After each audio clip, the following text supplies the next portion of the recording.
Alright, so today we're going to show you how to take out one of the removable baffles and put it right back in here. So we'll start by removing the two screws that hold the end cap in. It's already done. Then we'll remove the bolt that holds the baffle in.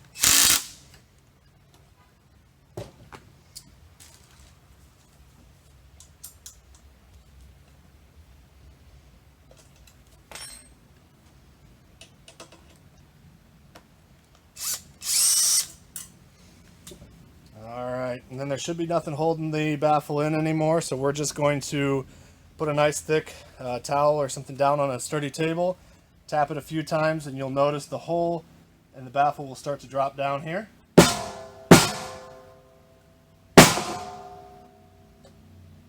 And then once you get that down, it will release, at which point your baffle is out.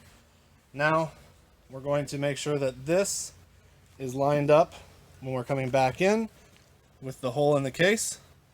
And there is a tube that extends into the muffler here that this flared end will seat over the top of, so make sure you are fully engaged inside of here before using a mallet to tap the baffle back down into place. So it's easiest to do if you stand it up on end. You can see right there it hit that inner tube, but we're not engaged yet. So it's easiest to stand it up on end like this, kind of twist it a little bit. Sometimes you can kind of look down the pipe and see where you're off.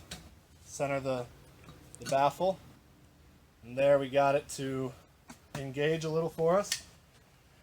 A little helpful tip is on the hole here, if we just mark a small spot so that way once it enters the case we can still ensure that we're lined up. We can drop it down and you will line it up and you will feel a spot at which it gets pretty firm. Take a mallet, tap it into place until your bolt hole matches, put your screw back in, and you're done.